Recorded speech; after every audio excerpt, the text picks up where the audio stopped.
안녕하세요. 1월 31일 금요일 아침 말씀 시간에 나온 성도 여러분 환영합니다. 오늘 말씀은 여호수아 21장 1절부터 19절입니다. 그중 1절부터 7절까지 제가 봉독하겠습니다.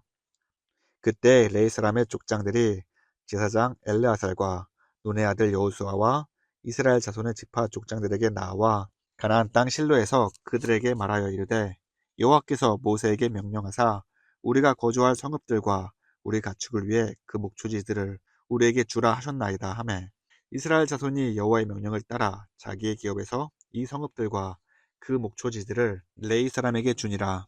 그앗 가족을 위하여 제비를 뽑았는데 레위 사람 중 제사장 아론의 자손들은 유다 지파와 시므온 지파와 베냐민 지파 중에서 제비 뽑은 대로 13성읍을 받았고 그앗 자손들 중에 남은 자는 에브라임 지파의 가족과 단 지파와 므낫셋 반 지파 중에서 제비 뽑은 대로 10성읍을 받았으며 게르손 자손들은 이사갈 지파의 가족들과 아셀 지파와 납달리 지파와 바산에 있는 므낫셋 반 지파 중에서 제비 뽑은 대로 13성읍을 받았더라. 무라리 자손들은 그 가족대로 르우벤 지파와 갓 지파와 스불론 지파 중에서 12성읍을 받았더라. 아멘. 사랑하는 성도 여러분, 오늘 우리가 함께 나눌 말씀은 이스라엘 12지파 중 마지막으로 남은 레위 지파에게 주어진 땅 분배에 대한 내용입니다. 이스라엘 백성이 가나안 땅을 차지하고 각 지파에게 땅이 분배되고 도피성이 정해지자 레위 족장들은 제사장 엘르아살과 눈의 아들 여호수아 그리고 이스라엘 자손의 지파 족장들에게 나와 하나님께서 말씀하신 대로 성읍과 목초지를 달라고 요청합니다. 이는 단순한 요구가 아니라 이미 하나님께서 정하신 뜻을 이루는 과정입니다. 민수기 35장 2절과 3절을 보면 하나님께서는 이스라엘 자손에게 명령하여 그들이 받은 기업에서 레위인에게 거주할 성읍을 주게 하고 그 성읍을 둘러싼 초장을 레위인들에게 주어 성읍은 그들의 거처가 되고 초장은 그들의 재산인 가축과 짐승들을 둘 곳이 되게 하라고 말씀하셨습니다. 따라서 레위 사람들은 넓은 땅을 기업으로 받는 대신 성읍과 초장을 받게 되는 것입니다. 그렇다면 레위 지파는 왜 다른 지파들처럼 땅을 분배받지 못하고 성읍과 목초지를 받았을까요? 신명기 10장 9절에서 그 이유를 찾을 수 있습니다. 그러므로 레위는 그의 형제 중에 분깃이 없으며 기업이 없고 내 하나님 여호와께서 그에게 말씀하신 같이 여호와가 그의 기업이시니라. 이 말씀에 따라 레위 지파가 받을 기업은 땅이 아니라 여호와 하나님이었던 것입니다. 이는 레위 지파가 다른 지파와 구별된 삶을 살아야 함을 의미합니다. 레위 지파는 세 가문으로 구성되어 있습니다. 첫째는 게르손 자손, 둘째는 그앗 자손, 셋째는 무라리 자손입니다. 이스라엘 문화에서는 장자를 중요하게 여기기 때문에 장자 가문인 게르손 자손 중에 제사장의 직분을 맡을 것처럼 보이지만 하나님께서는 둘째 그앗 자손에게 제사장의 직분을 맡기셨습니다. 그 이유는 그앗 자손 중에서 아론과 모세, 미리암이 태어났기 때문입니다. 그리고 하나님께서는 아론의 자손을 제사장으로 특별히 택했습니다. 이렇게 구별된 레위 지파의 각 가문은 광야에서 지내는 동안 하나님의 일을 감당하며 특히 성막에서 중요한 역할을 맡았습니다. 그앗 자손은 언약궤와 분향단, 등잔대와 같이 성소의 거룩한 기구들을 운반하였고 게르손 자손은 성막의 휘장과 덮개, 성막의 문, 뜰의 포장을 운반하고 설치하는 역할을 담당했습니다. 또 무라리 자손은 성막의 기둥과 널판, 받침대와 같이 무거운 구조물을 운반하고 설치했습니다. 이처럼 레위인들은 제사장의 직분을 수행하고 성막에서 다양한 직무를 감당하면서 하나님의 일을 하며 구별된 삶을 살았습니다. 하나님께서 레위인들에게 주신 기업은 도피성 6성을 포함하여 총 48개의 성읍과 그에 따른 목초지였습니다. 언뜻 보기에는 그들이 많은 성읍과 목초지를 분배받은 것처럼 보이지만 실상은 그렇지 않았습니다. 하나님께서 허락하신 목초지는 성벽을 중심으로 동서남북으로 약 2000규빗으로 정했습니다. 이는 가축을 방목하고 생활하는데 필요한 최소한의 공간에 불과했으며 대규모 농사를 짓기에는 적합하지 않았습니다. 그러므로 레위인들은 다른 지파들처럼 넓은 토지를 기반으로 생계를 꾸릴 수 없었습니다. 대신 그들은 하나님의 일을 감당하며 이스라엘 백성이 드리는 11조를 통해 생활을 이어갔습니다. 이는 곧 그들이 온전히 하나님만을 의지하며 섬기는 삶을 살면서 하나님은 그들에게 물질적인 풍요보다 더 큰 축복을 허락하셨습니다. 그것은 바로 하나님 자신이 그들의 기업이 되었던 것이지요. 21장 3절을 보면 이스라엘 자손은 하나님의 명령에 따라 레위 지파에게 성읍과 목초지를 기꺼이 내어줍니다. 3절입니다. 이스라엘 자손이 여호와의 명령에 따라 자기의 기업에서 이 성읍들과 그 목초지들을 레위 사람에게 주니라. 이는 단순히 레위인들에게 거처를 제공한 것이 아니라 하나님의 은혜에 대한 감사의 표현이자 대가를 바르지 않는 순전한 헌신이었습니다. 레위인들이 받은 48개의 성읍은 단순한 거주지가 아니라 가축을 기를 수 있는 목초지까지 포함된 생활 공간이었습니다. 만약 이스라엘 자손들이 레위인들에게 이러한 땅을 주지 않았다면 그들은 자신들의 가축을 편안하게 방목할 수도 있고 그 가운데에 더 많은 소득을 얻을 수 있었을 것입니다. 하지만 이스라엘 백성들은 자신의 소중한 땅을 기꺼이 내어주었습니다.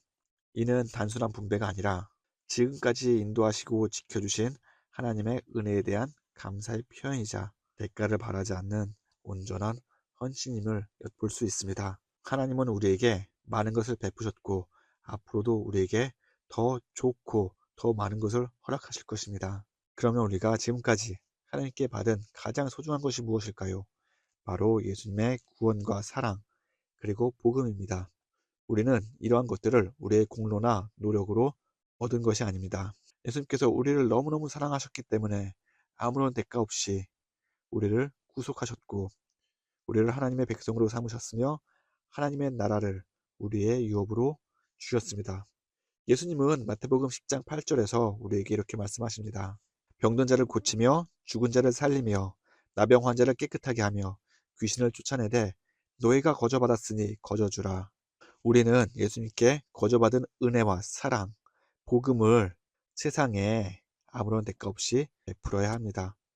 우리가 세상에 나아가 그 사랑을 실천하고 복음을 전하며 나눔의 삶을 실천하며 살아갈 때에 하나님께서는 우리에게 더 큰 은혜와 더 큰 사랑으로 우리를 채워주시리라 믿습니다.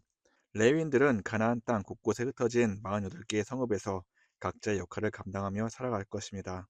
어떤 이는 제사장의 직분을 맡아 백성을 위해 속죄 제사를 드릴 것이고 또 어떤 이는 하나님의 율법을 가르치며 또 어떤 이는 성막을 정결하게 관리하며 거룩함을 유지할 것입니다.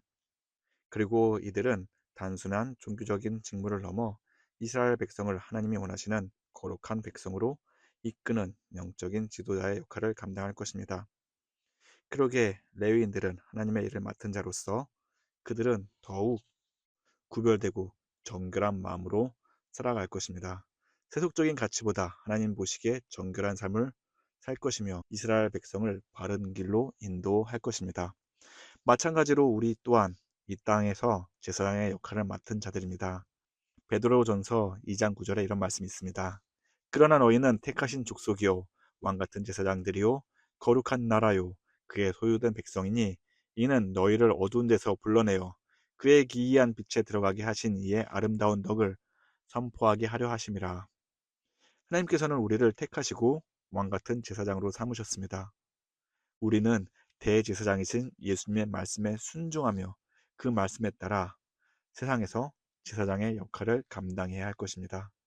하나님은 각 사람에게 서로 다른 소명과 능력, 지혜, 그리고 생활 터전을 주셨습니다. 그 이유는 아마도 우리가 세상 곳곳에 흩어져 하나님의 말씀을 전하며 살아가도록 하기 위함일 것입니다. 마치 밤하늘에 수많은 별들이 반짝이듯이 우리는 어두운 세상을 하나님의 말씀으로 빛을 내는 존재가 되어야 합니다. 그리고 사람들이 별을 보고 방향을 찾는 것처럼 세상 속에서 인생의 길을 잃고 방황하는 자들에게 우리의 빛을 보고 삶의 구원과 희망 그리고 예수님 안에서 소망을 얻는 역할을 해야 할 것입니다. 레위 사람들이 가나안 전역에 퍼져서 하나님의 뜻을 전하고 그들의 영적인 지도자가 되었던 것처럼 우리 또한 각자의 있는 삶 자리에서 예수님의 뜻에 따라 거룩한 자로서 하나님의 뜻대로 살아가는 저와 여러분 되시기를 간절히 소망합니다. 다 함께 기도하겠습니다. 자비롭고 은혜로우신 하나님 아버지, 하나님께서 우리와 함께 계시고 우리에게 날마다 샘솟는 힘과 능력을 주심을 감사합니다. 하나님, 우리가 주의 말씀에 따라 살아가게 하여 주옵소서. 세상의 물결에 휩쓸려 살아가는 것이 아니라 하나님, 우리가 주의 말씀에 굳건히 서서 세상을 이끄는 영적인 지도자가 되게 하여 주옵소서. 하나님, 하나님께서 우리에게 값없이 큰 은혜와 사랑을 주셨습니다. 하나님, 그 사랑과 은혜 나만 갖고 있는 것이 아니라 세상 사람들에게 전하는 자가 되게 도와주시옵소서. 세상에 수많은 사람들이 길을 잃고 방황하고 있습니다. 그리고 삶의 소망을 잃고 그 삶의 끝이 어디로 가는지 모르며 살아가는 자들이 많이 있습니다. 하나님, 우리가 그들에게 주의 사랑을 전하고 복음을 전하는 자가 되게 하여 주옵소서. 그래서 많은 사람들이 예수님을 보고 듣고 믿으며 주의 자녀로 돌아올 수 있도록 주님 인도하여 주시옵소서. 하나님, 우리 주위에 육신의 연약함으로 힘들어하는 자들이 많이 있습니다.